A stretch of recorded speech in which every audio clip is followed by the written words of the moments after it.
All right, I'm about to pass out the roll sheet, so if you're on Zoom, please type in the chat. I have this going from the back towards the front.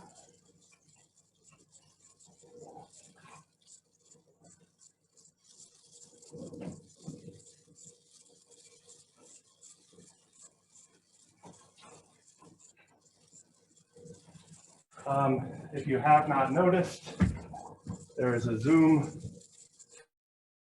thing going on. I will be recording all of my lectures and all that jazz in Zoom, so if anybody needs to quarantine or just really doesn't feel like putting on pants a particular day or whatever, you can join the Zoom meeting. That link is located in the introduction section down here on the bottom left. It should automatically take you in, but if for whatever reason it does not, the meeting ID and the passcode is listed there for you. My office hours are Monday, Wednesday, Friday, 7:30 a.m. to 9:30 a.m. and 12:30 p.m. to 2 p.m. Getting vaccinated this after people to actually physically show up to my office now. That being said, you can absolutely use the Zoom link if you don't want to show up to campus and all that. Today is going to be fairly light. We're going to go over the syllabus, the tentative schedule, talk about design project 1, which is being assigned today. And I have already got the submission portals up. As you can see, they're due on April 7th. So you've got just shy of 1 month amount of time to look at them. And then we'll go over a couple of quick things that may help you understand what's going on in the design project. So this is Electronic Circuits 2. Obviously, you know that it's from 9:30 to 10 in Nethkin 140, or you wouldn't physically be here. My office is upstairs. Office hours I've already talked about. You can come to them physically or do virtual office hours on the Zoom link I just showed you guys. My email address is my last name at lawtech.edu, and my phone number for my office is that, and I pretty much never answer the phone. So emails, or some of you have my cell phone number because you have managed to not piss me off over the years, so you can contact me that way as well. Emergency class disruption policy. In the event that the shit hits the fan again, everything moves over to Moodle. Don't anticipate that happening. Feel like there's not going to be another winter snowpocalypse or anything like that, given how warm it is out right now, but I've been wrong about an awful lot of things, so we'll see.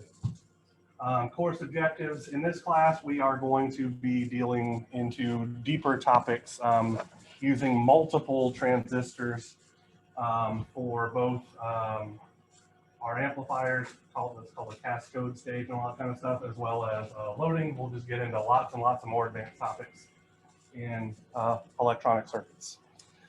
The textbook is the same as it was last quarter, for better or for worse.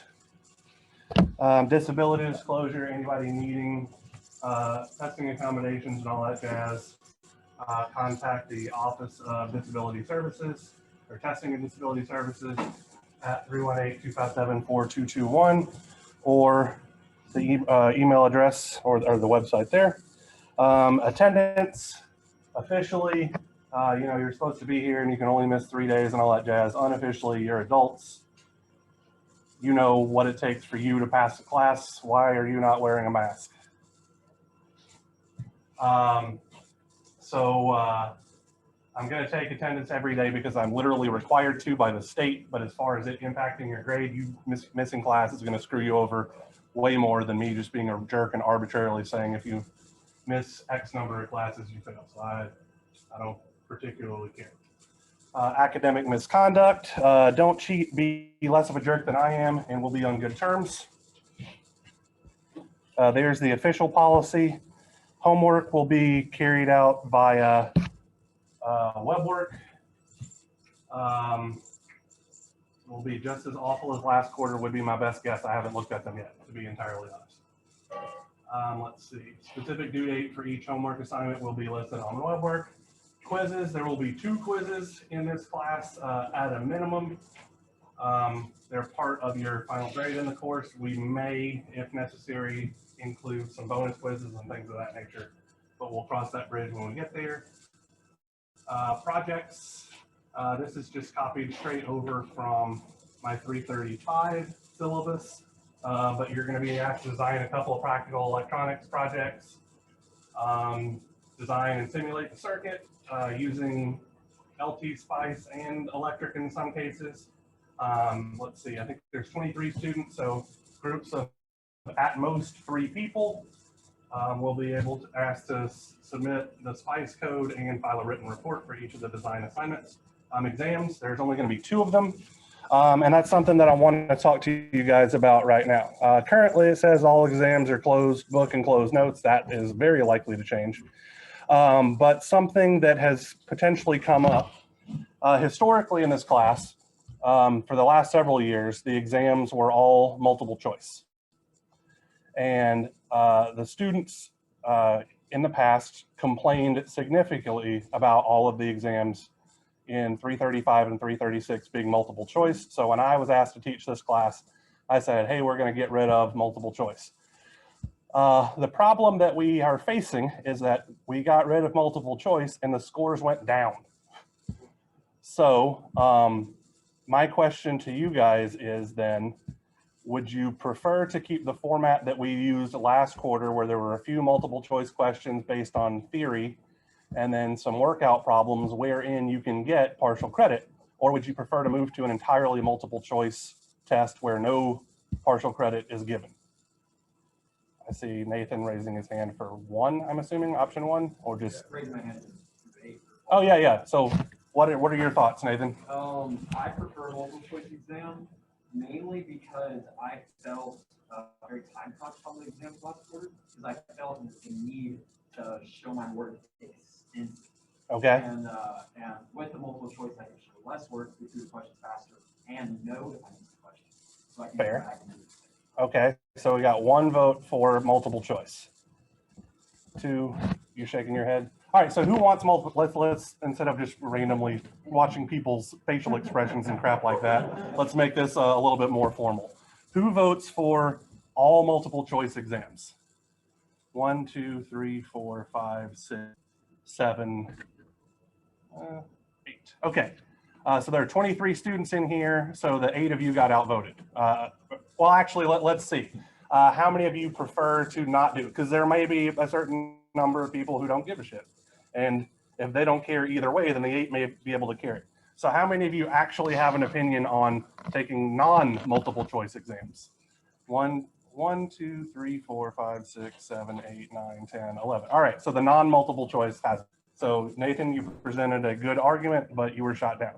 I actually understand exactly where you're coming from. With that in mind, the timing of the exams,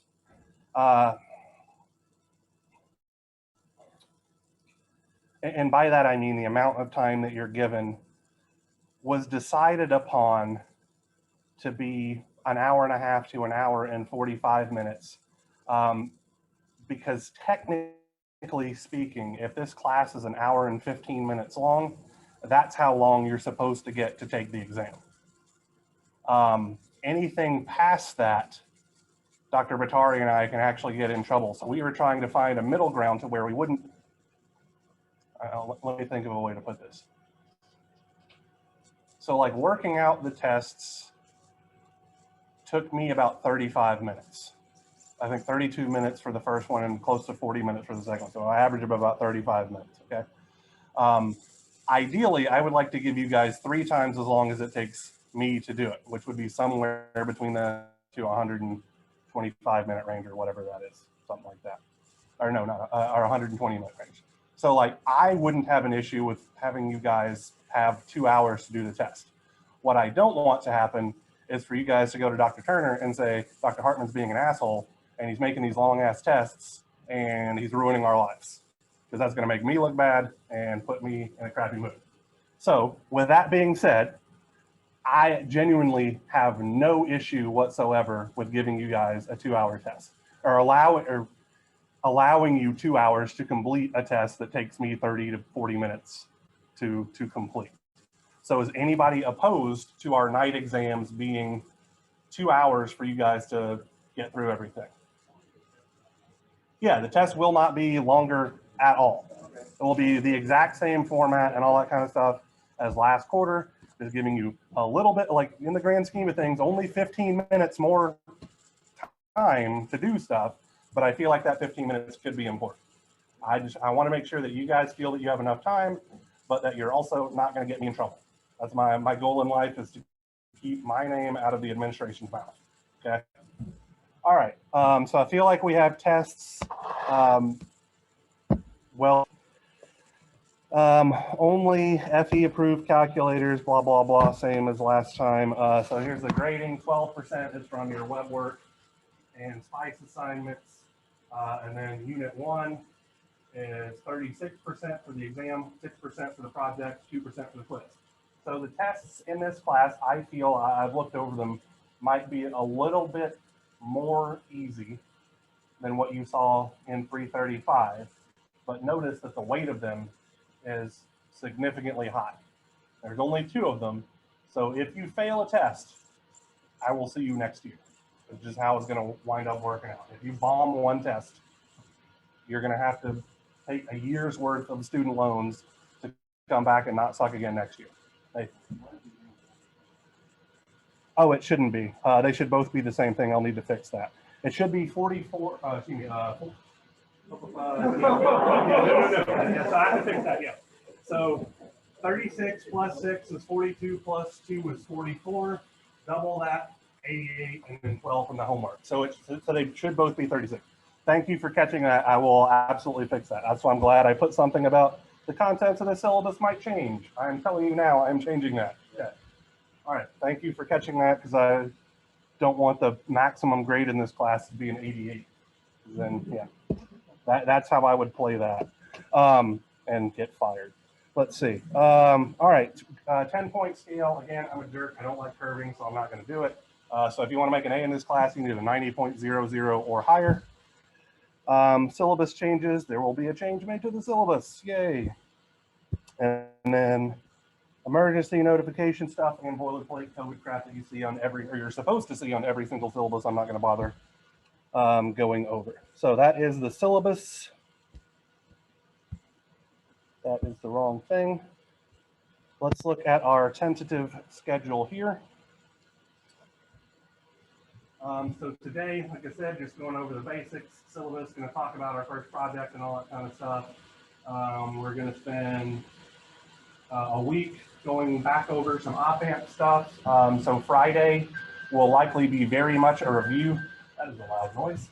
Of a lot of the op-amp type stuff that we did at the beginning of circuits 2, actually. And then we'll move into nonlinear things starting next week. Then we're going to get into chapter 9, which is cascoding, and then current mirrors, very, very important. I'm actually, spending a week on that, I guess, makes sense. I would prefer to spend a little bit longer, but we'll see. Then we get into differential amplifiers and all that goes along with that. That's a pretty big deal. That's the fundamental building block if you were trying to go from creating the simple single-stage op-amp or single-stage amplifiers that we dealt with in 335 into making multi-input operational amplifiers and all that kind of stuff. This is the fundamental building block of that transition. So we're going to spend quite a bit of time on that. Class 13 is designated for me to catch up in case I run long and all that kind of stuff. 14 is the exam 1 review during the 9:30 meeting, and then there will be a night exam. Then we get into the second bit of the class, which is all about the frequency response of the amplifiers and the limitations thereof when we start driving these things at frequencies significantly beyond DC and all that kind of good stuff. And then we get into feedback networks. And then finally filters. It says exam 3 review, but it should be exam 2. Exam 2 Friday at 6 p.m. That's probably because I'm going to be willing to guess that A, a lot of you are going to be pissed off about taking a Friday night exam, and B, a lot of you are going to be even more pissed off about taking a Friday night exam when you realize that it technically starts 1 hour after the quarter is over. So I'm going to have to talk to Dr. Batari about that, and we're going to have to move that probably to either in class on that Friday or the Wednesday before and wrap things up. Nathan.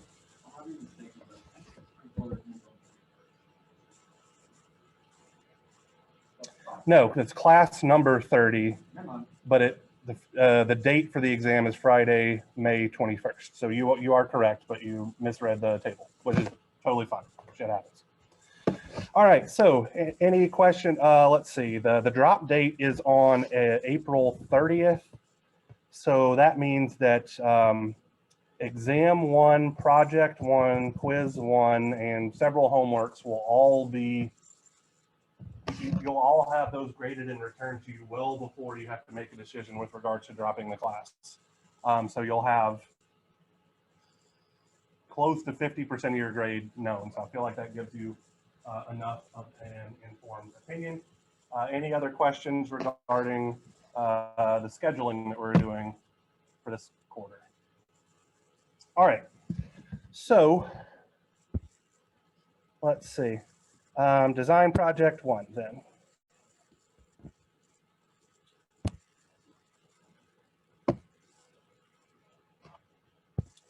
All right, so your first design project is effectively to take this circuit and recreate it in electric as a monolithic CMOS integrated circuit. I guess technically it's just a MOS integrated circuit because there's not a PMOS transistor in there.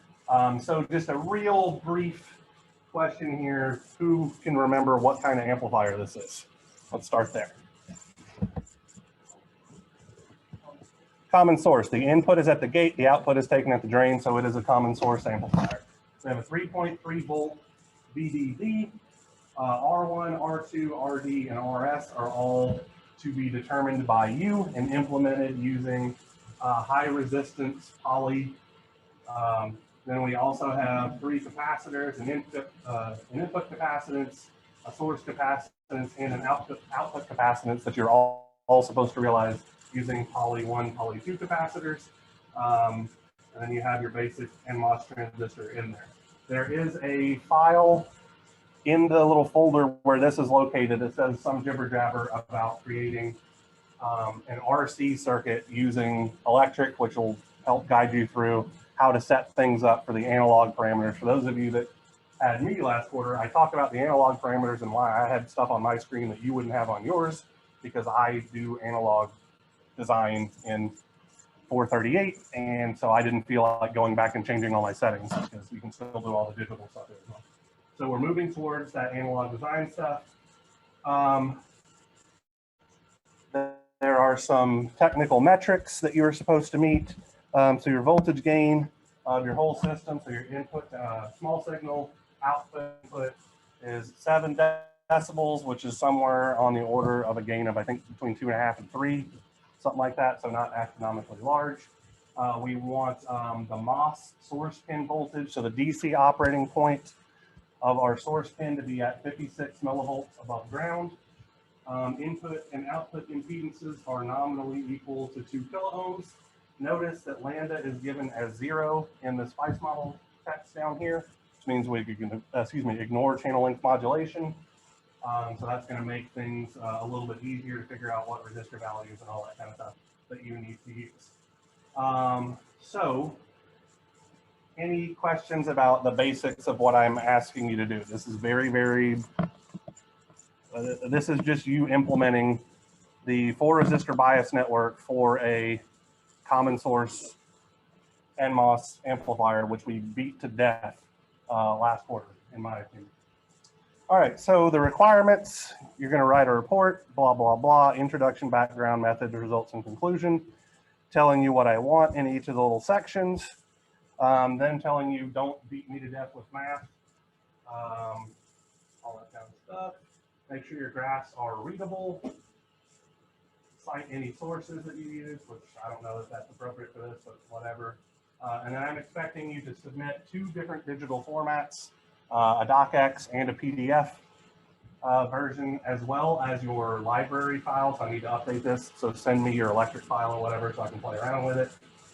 So this part right here is group, and then each individual is also supposed to write a mini report just detailing what role they played in the group to make sure that, you know, let's say Brian here is a rock star and Nathan is a lazy piece of crap, I want to know about it. I don't think that's true by any stretch of the imagination. I'm just giving you an example. So all that kind of good stuff. So if you will notice,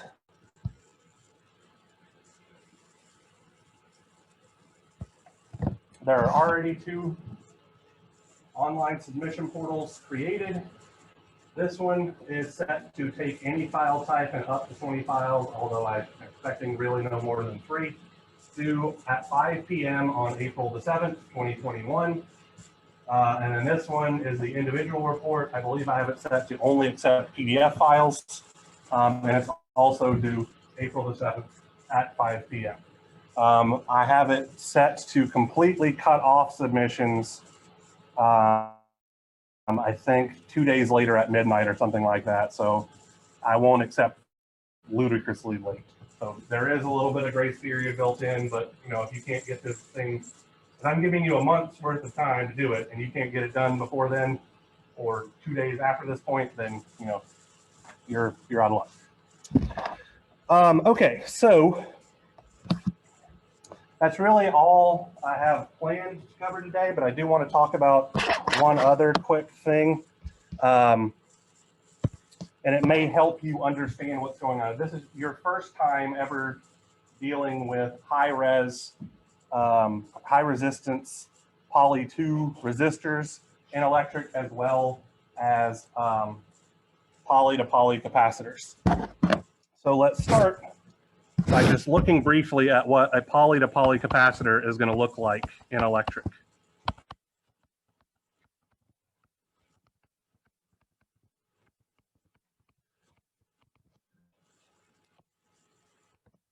You're going to be able to drag and drop a full-on capacitor in electric once you have that box checked to be able to do the analog electronics. But I feel like this will help you understand what's going on and maybe eliminate some potential errors you might see.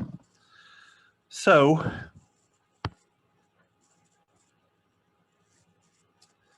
I'm going to say that I have a layer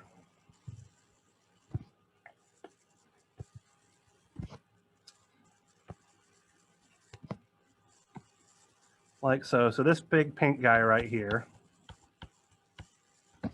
I'm going to call poly 1. In order to utilize this to send an electric signal on or off of this, I'm going to also have to connect a metal layer to it. So this blue guy right here is metal 1, and then providing the contact is the contact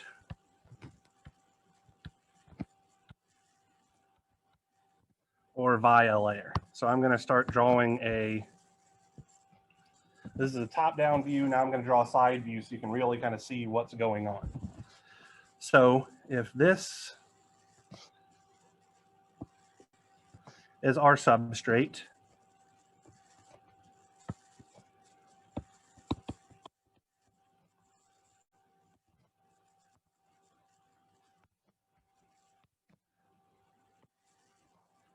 here we have our field oxide layer, which I'm going to just designate as Fox. So this is where the insulation between the gate and the channel of a NMOS or PMOS capacitor is formed. So this is why we had an open circuit in our large and small signal models. Okay, so a layer of silicon dioxide that is preventing electron flow to occur. Sitting directly atop our field oxide layer is where we find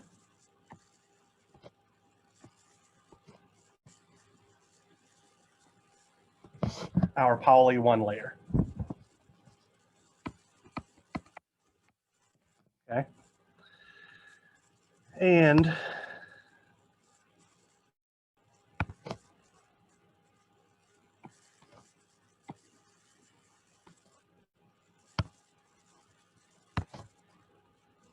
there's another thick layer of insulation put on top, and then we have our metal one layer up here. And this via is a tungsten plug that has a resistance of somewhere close to about 10 ohms. Each of those plugs would be 10 ohms, but there's 5 of them in parallel, so this would look like resistance. If you choose to take 438, we'll get into much more detail. So that's what we've got thus far. So we have a top-down view, which is similar to what you would do for your layout. And then we have a side-to-side view where you can kind of see where things lay.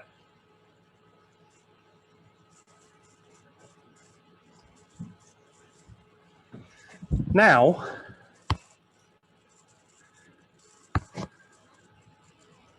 I'm going to draw a poly 2 layer. So this poly 2 layer is physically above the poly 1 layer.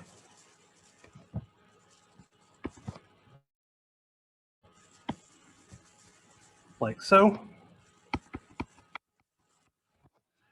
And because we have 2 parallel plates on top of each other, they form a capacitor, where only their area of overlap is defined as a capacitance.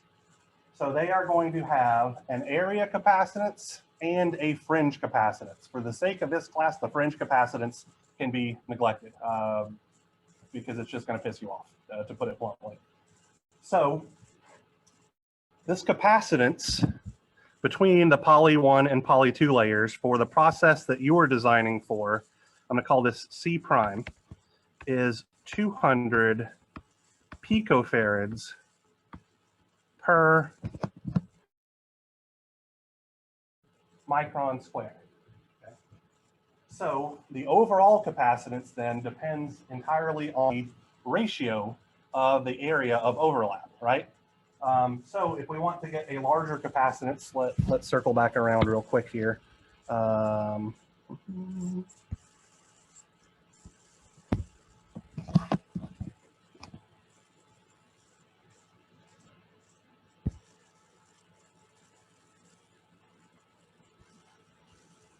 that's the wrong thing.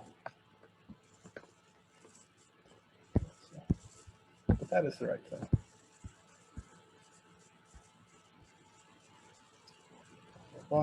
So we need a 100 nanofarad input capacitance, a 50 nanofarad output capacitance, and a 10 nanofarad source capacitance. That means we're going to have 3 different size capacitors, because the dielectric between those capacitor plates is fixed, and the capacitance per unit area between those plates is also fixed. The only way we can get different value capacitors is by implementing them with different physical sizes, okay? So for every micron squared, we have a capacitance of 200 picofarads. So that means that we're going to have, let's see, so 10 nanofarads. So we would need 5 of these to get to 1 nanofarad, and then times 10, so 50 squares, or 50 square microns of area in order to get our 10 nanofarad capacitance. Does that make sense? Okay. And then obviously we would scale that up by another factor of 5 to get our output capacitance, and then scale our initial capacitor up by a factor of 10 to get our input capacitance. So that's all fine and dandy. Let me circle back around to this guy. There's also going to be, we'll do it on the metal 1 layer as well.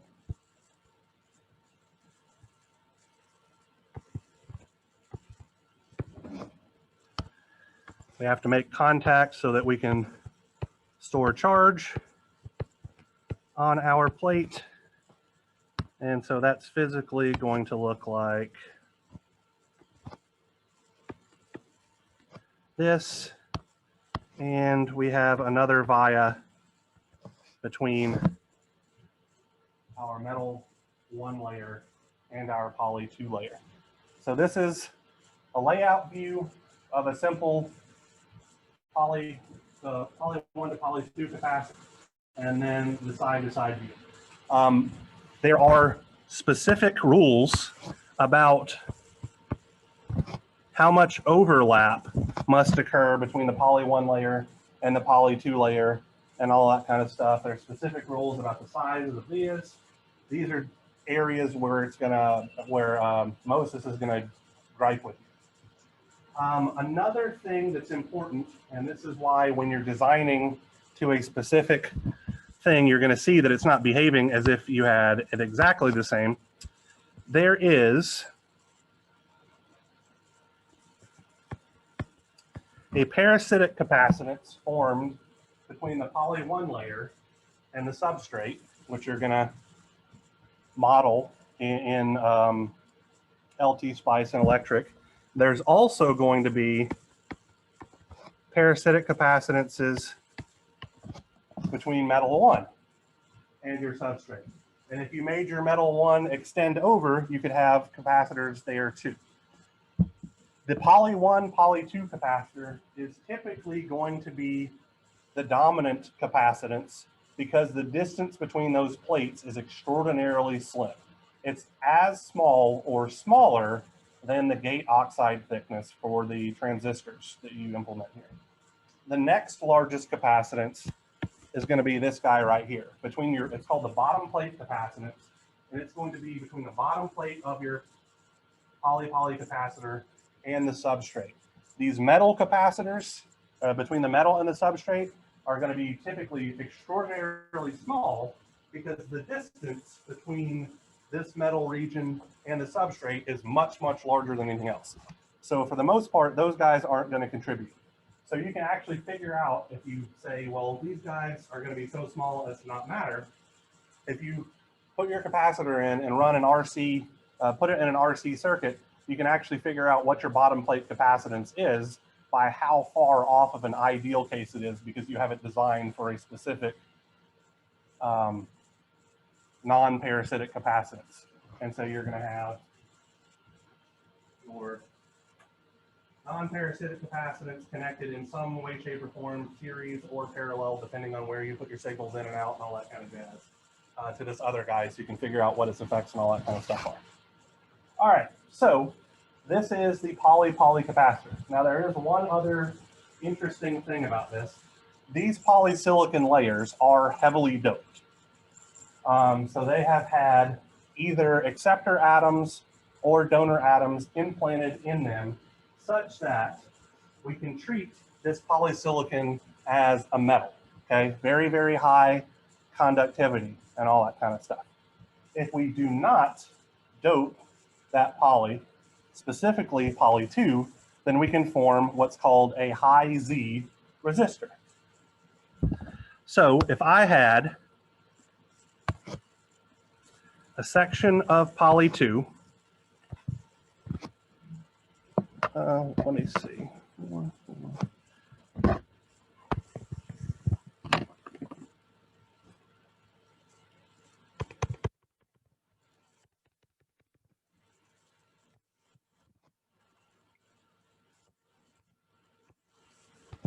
So this big guy, this is a top-down view of poly 2. And then on top of it, I put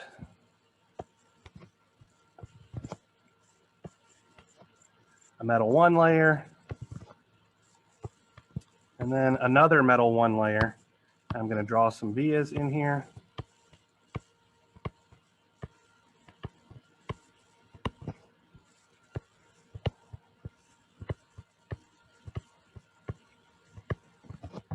If I don't dope that poly 2, or I specifically assign in my layout directions and all that kind of stuff to have it not dope, what that region of poly 2 is doing is acting as a resistor. For the process node that you guys are designing for, it's saying that it's got a sheet resistance of 50 ohms per square. Does anybody know what that means? Has anybody ever talked about sheet resistance before?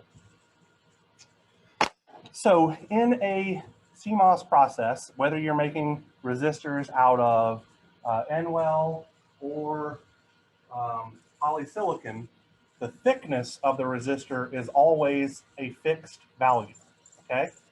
So you can recall that the resistance R is rho L over A, which is rho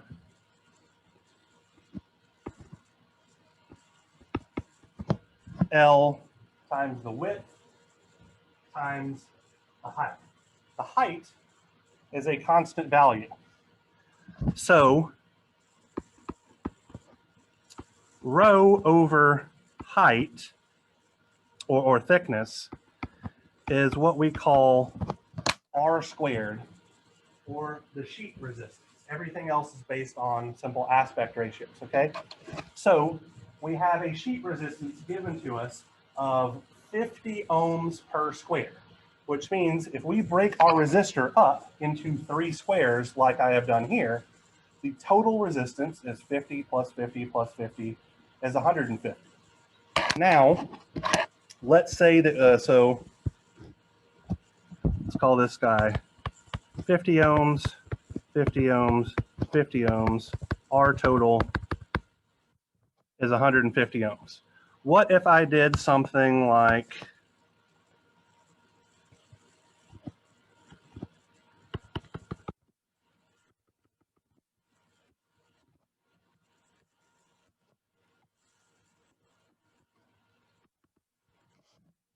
this guy? What do you think its resistance would be? I've broken it up into squares. So this big square right here is 50. This big square right here is 50. This littler square is 50. And this littler square is 50. But these two 50s are in parallel. So 50 plus 25 plus 50 is 125. And you can break things up into smaller, larger squares as is necessary to get whatever resistance you desire. The important thing to remember, though, is that it doesn't matter the size of the square. So it doesn't matter if it's a 100 micron by 100 micron square, it's got 50 ohms of resistance, or if it's a 1 micron by 1 micron square, it also still has 50 ohms of resistance, okay? That's just something to pay attention to.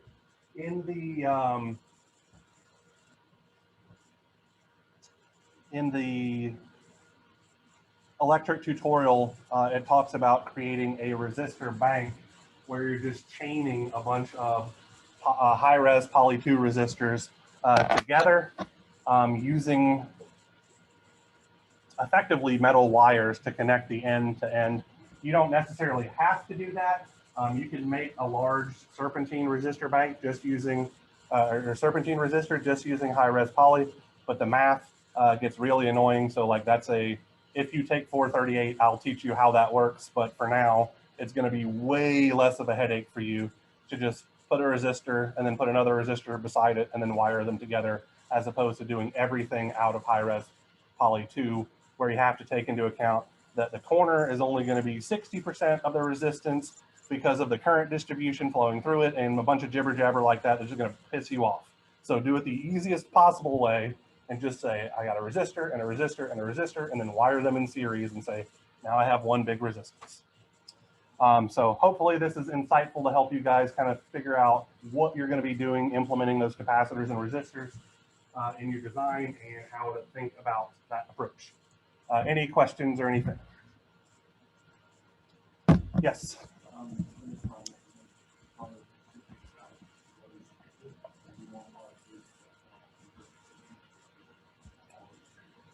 I would prefer only one person submit, just because, like, if multiple people submit and everything is the same, it doesn't matter. If multiple people submit and there are differences, then I have to go figure out which one's the real one. So I would prefer only one submission per group, just because it's less work for me to figure crap out upon. There's, like I said, a month's worth of lead time for when this one is due. If for whatever crazy reason you wanted to get started,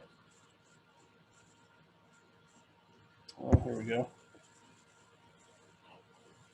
On project 2, I technically already have that one up and all that kind of stuff too. You won't have a damn clue what is being talked about, but you could technically get cracking on some rudimentary basics of this. It's an astable multi-vibrator circuit, which I started talking about in circuits 2 just this year, so it's not anything wildly difficult to understand.